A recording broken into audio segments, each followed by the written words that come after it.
In 2007, a wealthy woman walked into a psychic storefront in South Florida looking for answers. 4 years later, she would realize she had handed over more than $17 million to the woman sitting across from her. Her real name was not publicly disclosed in court documents, so for the purpose of this story, let's call her Sandra. Sandra wasn't reckless. She wasn't naive. She wasn't someone who normally fell for scams. She was financially successful, intelligent, independent.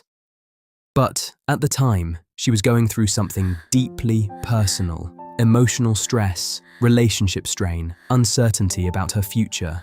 And that's when she met Rose Marks.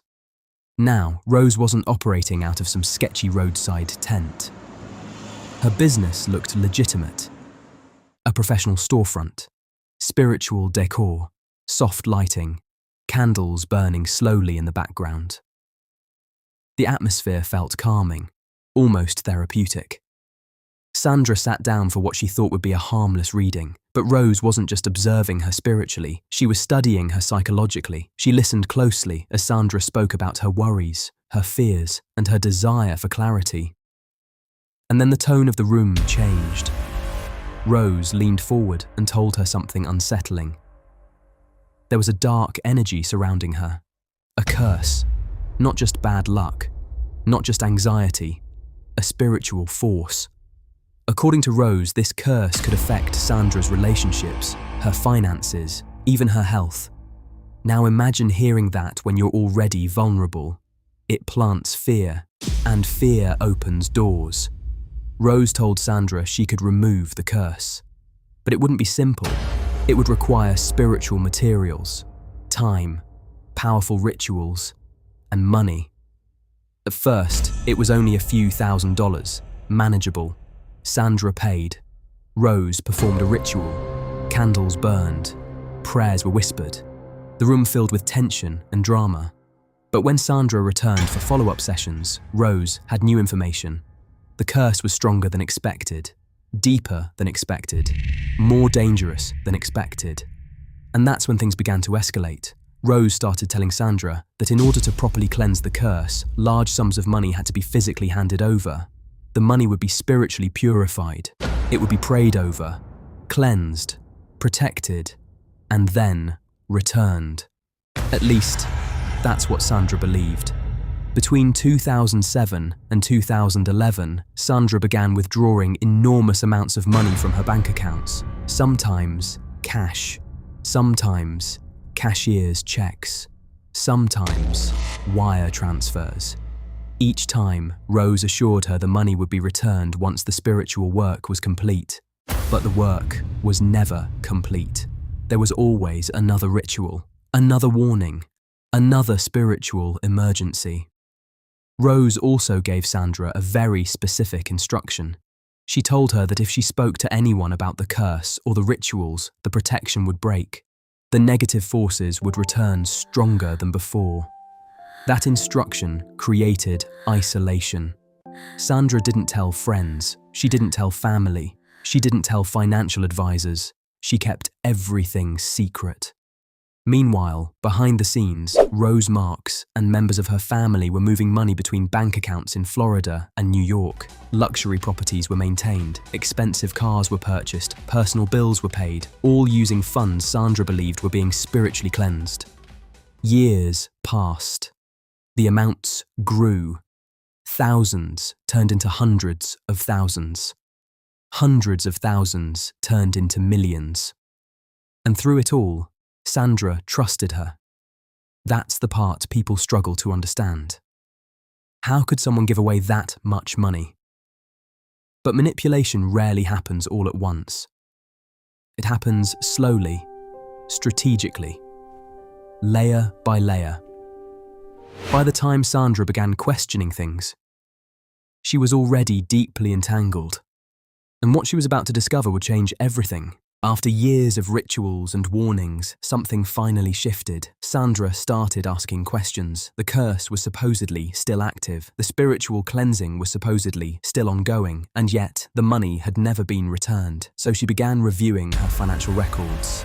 Bank statements, withdrawals, transfers. She started adding the numbers together. At first, the total seemed unbelievable. Then she checked again, and again, because when she finally calculated everything, the number was staggering. It wasn't $1 million, it wasn't $5 million, it was more than $17 million. 17 million, gone. In that moment, everything changed. Fear turned into shock, shock turned into anger, and anger turned into action. Because in 2011, Sandra did something Rose Marks never expected.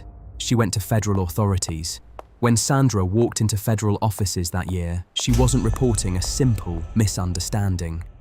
She was reporting a massive financial deception that had drained millions from her life. Once investigators started looking into the case, they quickly noticed a pattern. The Federal Bureau of Investigation began issuing subpoenas for financial records. They traced withdrawals from Sandra's accounts going back several years. Large cash withdrawals, certified checks, wire transfers. Then they followed the trail of the money.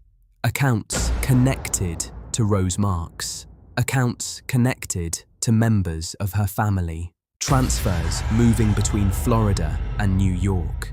The money wasn't sitting untouched in some spiritual holding account. It was being spent on houses, on cars, on everyday expenses. And investigators noticed something else. Millions of dollars had never been reported to the IRS, which meant this wasn't just fraud, it was also tax evasion. By 2011, a federal grand jury indicted Rose Marks and several members of her family. The charges included multiple counts of wire fraud and filing false tax returns.